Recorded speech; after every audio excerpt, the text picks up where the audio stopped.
My name is Sarah, and I'm 28 years old. For as long as I can remember, I've been the golden child in my family. It wasn't something I asked for or even wanted, but somehow, it became who I was. My parents, loving but overprotective, always saw me as someone who needed their care, their attention, their constant support. Meanwhile, my older brother Alex, who's 30 now, was the responsible one, the one who always had it together. Growing up, I lived in the safety net my parents wove around me. I didn't think twice about it. To me, it was normal. Anytime I messed up, no matter how small or big, they were there to pick up the pieces before I could even feel the consequences.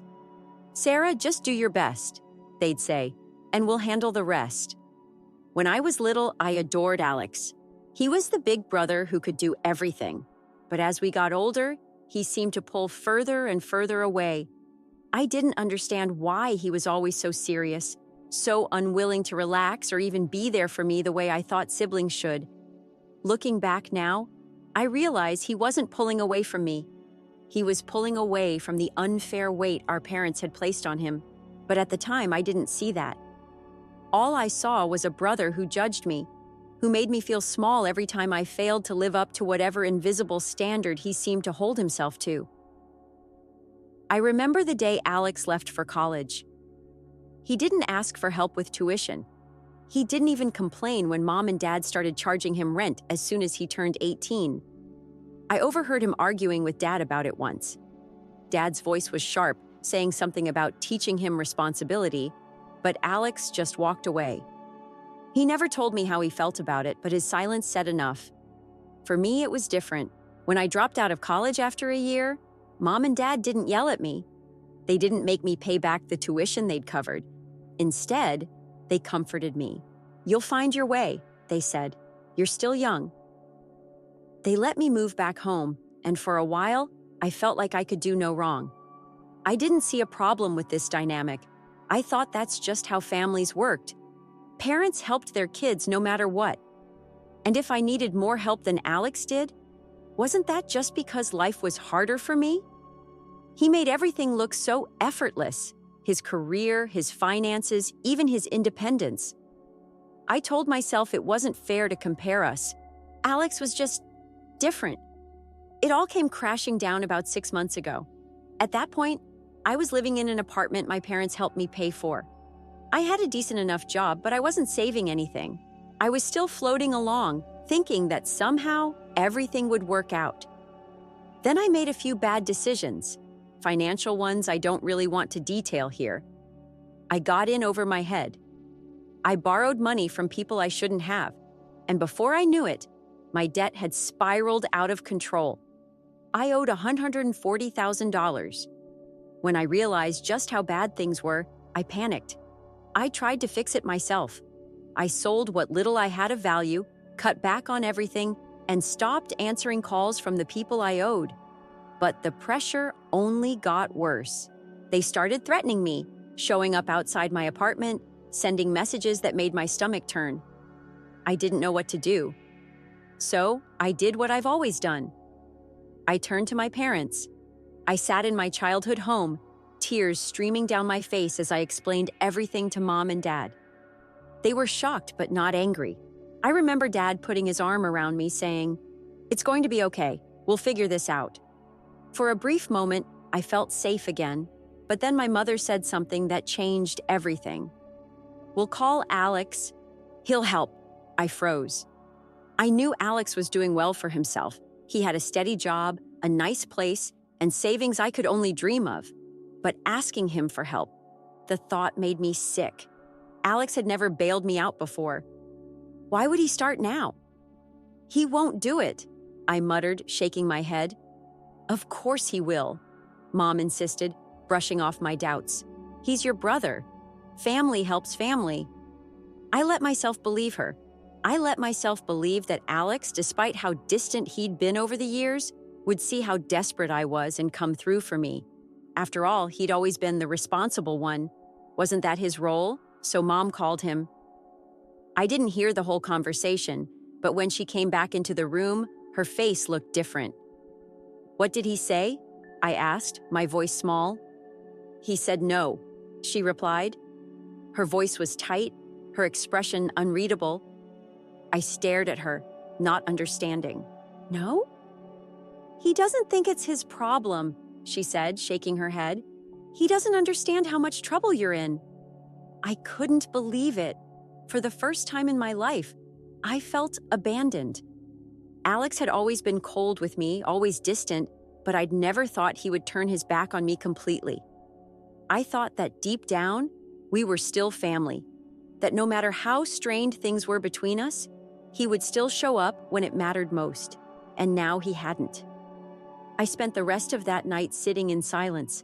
My parents were furious, angry at Alex for refusing to help, angry at me for getting into this mess in the first place. They didn't say it out loud, but I could feel their disappointment hanging in the air. For the first time in my life, I realized that maybe they couldn't fix this. Maybe no one could. But I still refused to believe it. I told myself that Alex just needed time, that he'd come around. Mom and Dad promised me he would. He's just being stubborn, Mom said. You know how he is? He doesn't mean it. I wanted to believe her. I needed to believe her. But deep down, a tiny voice whispered that maybe Alex really was done with me. Maybe this time I had pushed too far, and I wasn't ready to face what that meant. For the next few days, I couldn't think straight. Alex's refusal sat in my chest like a weight I couldn't shake. I couldn't decide if I was angry, hurt, or just plain scared. Probably all three. Mom kept pacing around the house, muttering about how selfish Alex was being, while Dad, as always, just sat there silently. He wasn't one to show emotions, but the way he shook his head every time Alex's name came up told me everything I needed to know. Meanwhile, the calls from the creditors didn't stop. They got worse. I stopped answering my phone entirely. It would buzz, and just seeing the screen light up made my heart race. I couldn't eat. I couldn't sleep. Every knock on my door made me jump. I started dreading going to work. Those 8 hours away from my apartment meant I couldn't keep an eye on who might be waiting for me when I got home. I sat in my living room one night, staring at my empty bank account on my phone screen, my hands shaking. The numbers were so far in the red that it didn't even seem real. I couldn't imagine how I'd let it get this bad. How did I let this happen? I kept asking myself. But deep down, I already knew. Every time I had gotten in over my head in the past, there was always someone to help me. Mom, Dad, even Alex sometimes. Though he always did it reluctantly. They would shake their heads, lecture me about being more careful, and then they would fix it. I never had to feel the consequences. I never had to face the mess I made. But this time was different. This time, I had no safety net.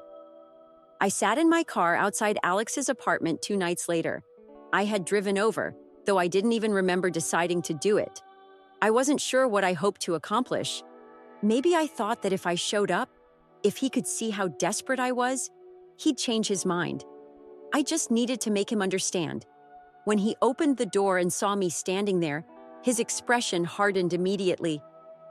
"What are you doing here, Sarah?" he asked flatly. I tried to smile, but my face felt tight.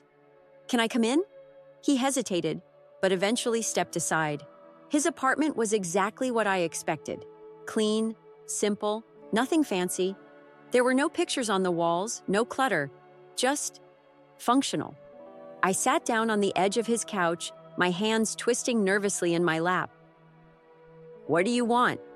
he asked again, leaning against the wall with his arms crossed.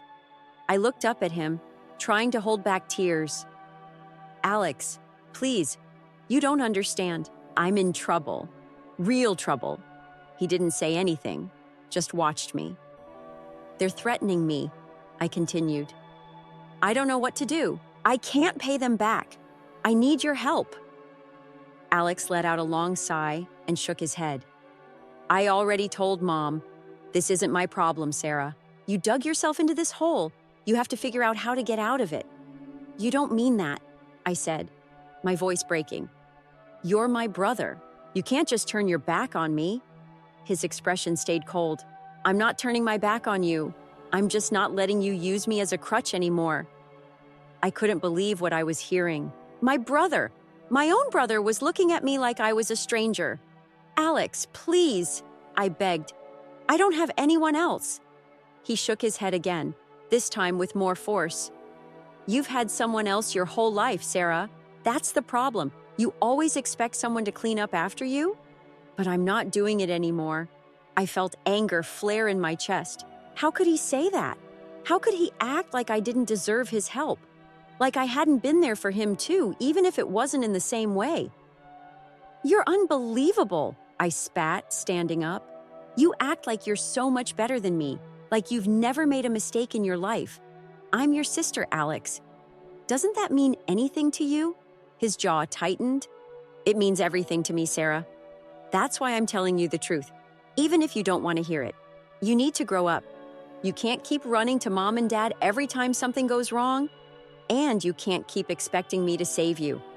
I stared at him for a long moment, waiting for him to change his mind, to soften, to take it back. But he didn't. When I walked out of his apartment, slamming the door behind me, I told myself I hated him.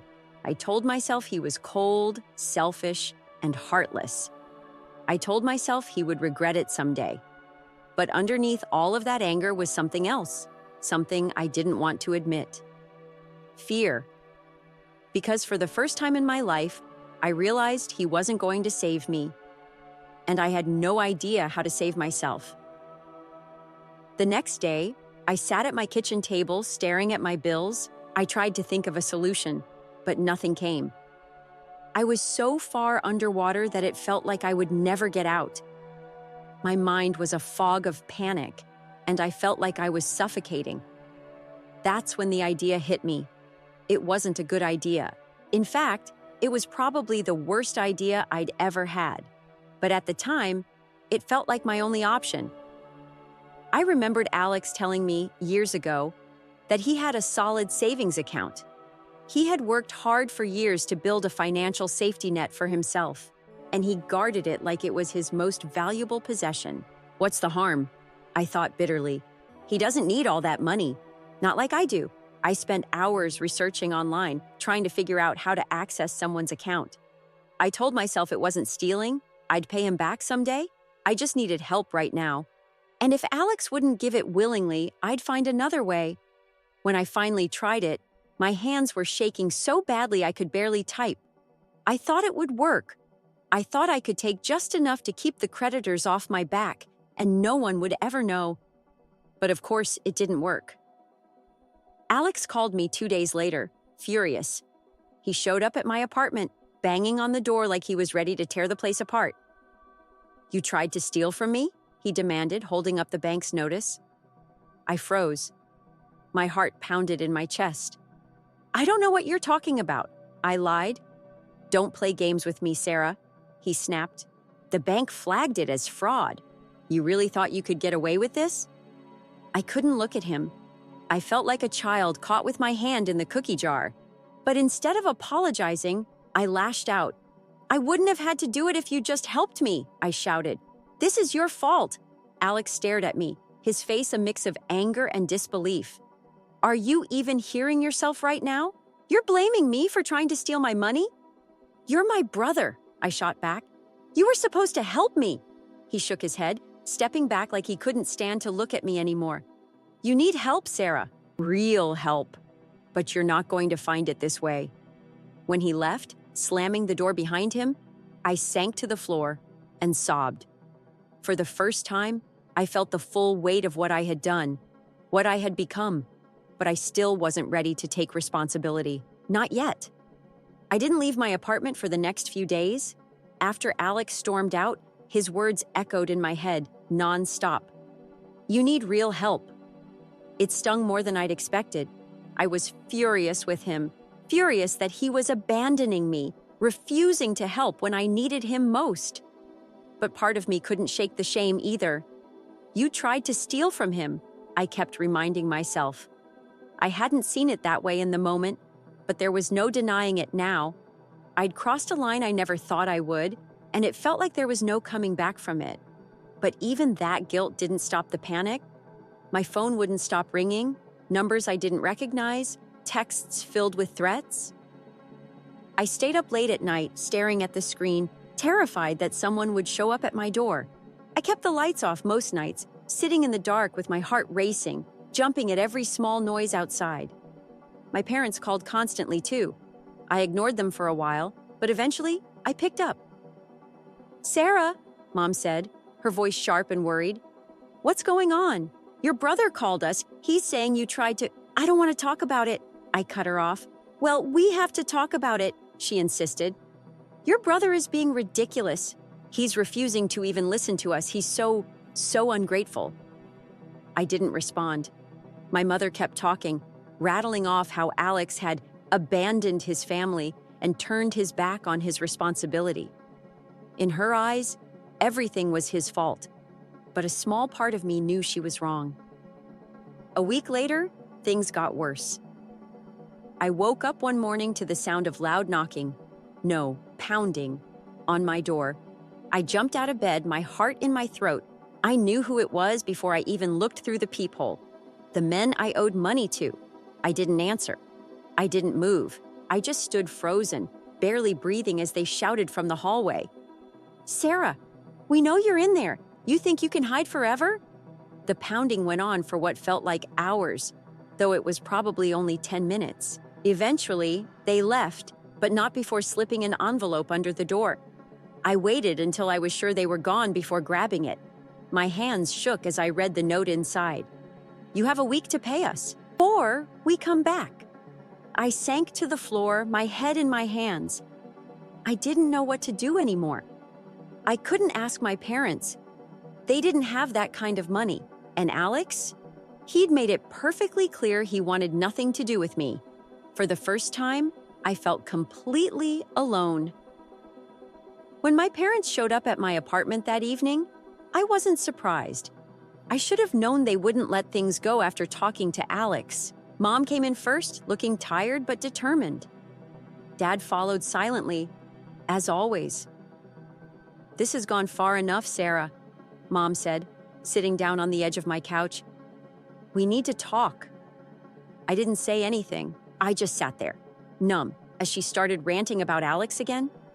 "Your brother refuses to help," she said, her voice laced with bitterness. "Can you believe it? After everything we've done for him, after everything you've done for him." I frowned. "I haven't done anything for him, Mom." She waved me off. "You're his sister. You've always been there, even if he doesn't see it. But he's being selfish. He doesn't care what happens to this family." I felt a strange mix of anger and confusion rise up inside me. "Stop blaming him," I said quietly. Mom looked up, startled. "What?" I said. "Stop blaming him," I repeated, louder this time. "Alex didn't do anything wrong. He's not responsible for this mess. I am." There was a silence so thick I thought I might choke on it. Mom stared at me like I'd slapped her. "Sarah, don't say that. This isn't your fault." "Yes, it is," I shouted, finally losing it. "All of it. I got into this debt. I made stupid choices. And instead of fixing it myself, I ran to Alex and tried to steal from him. Do you have any idea how messed up that is?" Mom opened her mouth to argue, but I didn't let her. "You and Dad have always treated me like I was helpless," I continued, my voice trembling. "You let me make mistake after mistake, and you never let me deal with the consequences. You always cleaned up for me. And now look at me. I can't handle anything on my own. I can't even fix my own life." For once, my mother didn't have anything to say. She just sat there, stunned, as tears started running down my face. Dad finally spoke up, his voice quiet. "So what are you going to do?" I looked up at him, my face hot and red. "I don't know," I admitted. "But I'm not asking Alex for help again. I can't, and I won't." That night, after my parents left, I sat alone in my apartment staring at the ceiling. I felt like I was at rock bottom. I didn't know how I was going to get out of this mess, but for the first time in my life, I knew one thing. No one was coming to save me. It was a terrifying realization. but it was also a strangely freeing one.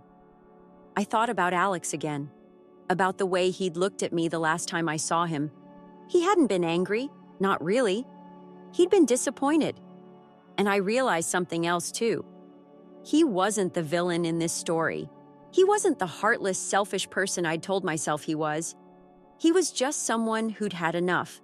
Someone who'd spent his whole life being the responsible one until he couldn't do it anymore, and I couldn't blame him for that. For the first time in a long time, I started to wonder what my life would look like if I stopped leaning on everyone else, if I stopped making excuses, if I stopped waiting for someone to swoop in and fix things for me. It wasn't going to be easy. I knew that much, but I also knew I didn't have a choice. The next morning, I did something I hadn't done in weeks. I sat down with all of my bills and started making a plan. It was overwhelming, seeing all the numbers laid out in front of me, but instead of crying or panicking, I took a deep breath and started writing things down. I sold whatever I could: furniture, clothes, electronics. It wasn't much, but it was something. I picked up extra shifts at work, started looking for side jobs, and even called my creditors to try and negotiate payments. Some of them laughed in my face. Others agreed to give me more time. It wasn't perfect. It wasn't even close, but it was a start. And for the first time in my life, I was the one doing the work. I won't lie. Those first few weeks after my parents left felt like I was crawling through quicksand. Every day was a battle, every hour a struggle to keep myself moving forward. For so long, I had been stuck in the belief that someone else would fix my problems, that someone, whether it was Alex, my parents, or the universe, would swoop in and save me. But no one was coming. I had no choice but to face it myself. The first thing I did was accept that I couldn't fix everything all at once. I wasn't going to erase $140,000 of debt overnight. That wasn't how this worked. Instead, I focused on small, manageable steps. I made lists, hundreds of them. I wrote down my debts, organized them by priority, and started making calls. I braced myself for the worst with every creditor I contacted. Some of them yelled, some hung up on me, and a few made snide comments about my irresponsibility. But one or two were surprisingly kind. One man, a manager at a small collections agency, actually took the time to explain how I could consolidate some of the debt. I remember him saying, "You're not the first person to screw up, Sarah. Just don't stop trying to fix it." I wrote those words down. Don't stop trying to fix it. That became my mantra. To bring in more money, I started doing things I'd never thought I'd have to do. I sold my furniture, first the coffee table, then the couch, then the old TV I hardly used. I posted everything on resale apps, even things I didn't think anyone would want, and watched as strangers picked apart my apartment piece by piece. I hated seeing it empty, but I told myself it was temporary. I told myself it didn't matter. At work, I volunteered for every overtime shift available. I stayed late, picked up responsibilities no one else wanted, and learned to live off as little as possible. My coworkers, who once treated me like their carefree, happy-go-lucky peer, started noticing the change. "Are you okay, Sarah?" one of them asked me one night as I cleaned up after a shift. I smiled, though it felt weak. "Yeah, just trying to get my life together." They didn't ask any more questions, and I didn't offer any explanations. The truth was, I didn't want anyone to know how bad things had gotten. My pride was still there, clinging to whatever scraps of dignity I had left. The hardest part of all was letting go of my parents. After our last argument, I stopped answering their calls. I couldn't handle listening to my mom rant about Alex or hearing my dad's disappointed sighs. They didn't understand what I was trying to do. They still saw me as the little girl they needed to protect, and I knew that as long as I kept letting them into my life, I wouldn't be able to move forward. At first, it was hard. I'd spent my whole life leaning on them, and the silence was unbearable. Every time my phone buzzed with a text or a missed call from my mom, I had to force myself not to pick it up. I had to remind myself why I was doing this, why I couldn't keep living in their shadow. But eventually, the silence became a comfort. I learned to fill the empty spaces with other things: work, planning, walking around the block when I felt overwhelmed. It wasn't perfect. I had bad days, days when I wanted to give up, when I wanted to call Alex and beg him to forgive me, to help me one last time. But I didn't. I couldn't. One night, about a month into my new routine, I was walking home from work when I passed a mechanic shop. It was late, the garage lit by harsh fluorescent lights, and I could see a man hunched over the hood of a car inside. For a second, I thought of Alex, of how he used to come home covered in grease, tired but satisfied, like he'd spent the day building something important. I stood there for a moment, watching the mechanic work, and I felt something twist in my chest. I missed him. I missed my brother. Not the cold, angry version of him I'd seen recently, but the version of him from when we were kids. The one who would let me tag along when he built forts in the backyard. The one who'd help me with my homework when I was stuck, even if he teased me for being so bad at math. I'd spent so long being angry at him, angry that he hadn't bailed me out, angry that he'd walked away when I needed him. But standing there, watching someone who reminded me of him, I realized something I hadn't let myself admit before. Alex wasn't the villain in this story. He wasn't heartless. He wasn't selfish. He was just someone who had been asked to carry too much for too long. And when he said no to me, it wasn't because he didn't love me. It was because he finally loved himself enough to stop. For the first time in months, I let myself cry. Not out of anger, but out of grief. Grief for what I'd lost, grief for what I'd put him through, and grief for the person I used to be. After that night, something shifted in me. I started thinking about the future, not the distant, blurry future I used to dream about, but the real, practical future I could build for myself. I took on a second job, cleaning offices in the early mornings before my regular shift started. It was exhausting, and there were days when I felt like I might collapse, but I didn't stop. I couldn't stop. I kept repeating those words in my head, "Don't stop trying to fix it." Slowly, things started to change. I paid off my smallest debt first, only $800, but it felt like climbing a mountain. When I made the final payment, I sat in my apartment and stared at the confirmation email on my phone, feeling a mix of relief and disbelief. It was such a tiny victory, but it was mine. I kept going. I sold my car, downgrading to an old beat-up sedan I found on Craigslist. It wasn't pretty, but it got me where I needed to go. I cut every unnecessary expense. No more takeout, no more subscriptions, no more impulse shopping. I cooked simple meals, wore the same clothes over and over, and learned to live on the bare minimum. It was humbling. But for the first time in my life, I felt like I was in control. There were still days when I struggled, days when the debt felt insurmountable, when the exhaustion felt unbearable. But on those days, I thought about Alex. I thought about the life he had built for himself, how steady and grounded he always seemed. And I reminded myself that I wanted that too. I didn't want to be the person who needed saving anymore. I wanted to be someone who could stand on her own, someone who Alex could be proud of, someone I could be proud of. It wasn't just about the debt anymore. It was about proving to myself that I could do this, that I could face the mess I had created and come out the other side. I didn't know if Alex would ever forgive me. I didn't even know if I deserved his forgiveness. But I hoped that someday, when I had finally climbed out of this hole, I could show him how far I had come.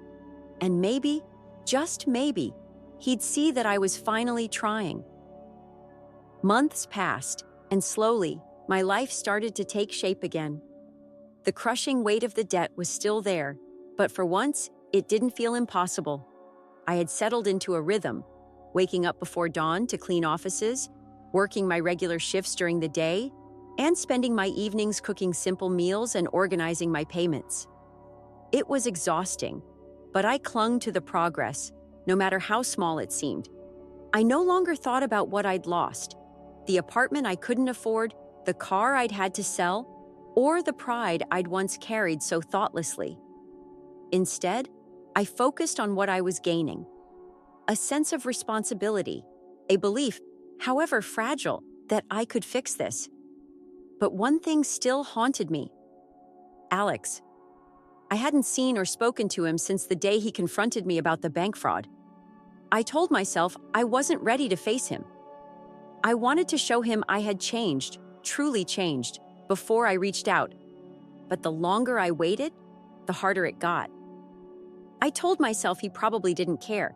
He'd moved on, built his own life, and left me behind. But deep down, I missed him.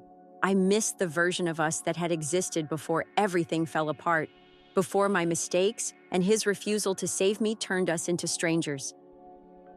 One evening, I sat in my nearly empty apartment, staring at the latest bill I had just paid off. It wasn't much, but it was progress. I should have felt proud. Instead, I felt empty. For months, I had been trying to prove something to myself: that I didn't need anyone else to clean up my mess. And while I was finally standing on my own 2 feet, I realized I didn't want to do it alone anymore. I picked up my phone and stared at Alex's number for a long time.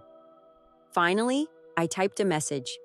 It wasn't perfect, but it was honest. "Hi, Alex. I know I'm probably the last person you want to hear from, but I wanted to say I'm sorry. I've been working hard to fix the mess I made. I know I don't deserve your forgiveness, but I hope someday I can earn it. I miss you." I hit send before I could overthink it. The next few days felt like waiting for a storm that never came. Every time my phone buzzed, I held my breath. But Alex didn't reply. I told myself I hadn't sent the message for him. I'd sent it for me. It was a way of letting go, of admitting my mistakes and trying to make peace. But I still couldn't shake the hope that he might answer. Then, one afternoon, as I was leaving my second job, my phone lit up with a notification. I froze when I saw his name. "Sarah, I'm glad to hear you're working on things. I hope you're doing well. Maybe we can talk sometime soon." The tears came immediately. It wasn't forgiveness. It wasn't an invitation to start over, but it was something. A crack in the wall I'd built between us. A chance to rebuild, slowly, one step at a time. For the first time in years, I felt hope. The first time I saw Alex again, it was both easier and harder than I expected. He had agreed to meet me for coffee at a small, quiet cafe halfway between our places. I spent an embarrassing amount of time preparing, picking out the least wrinkled clothes I had, rehearsing what I wanted to say. When I walked in, he was already there, sitting at a corner table with his usual black coffee in front of him. He looked up as I approached, and for a moment, all the years of resentment, guilt, and shame threatened to swallow me whole. But then he nodded, a small, simple gesture that felt like an unspoken truce. "Hey," I said, sitting down. "Hey." The silence that followed was thick, but not hostile. Alex waited, his face calm, while I gathered the courage to speak. "I'm sorry, Alex," I finally said, my voice soft but steady.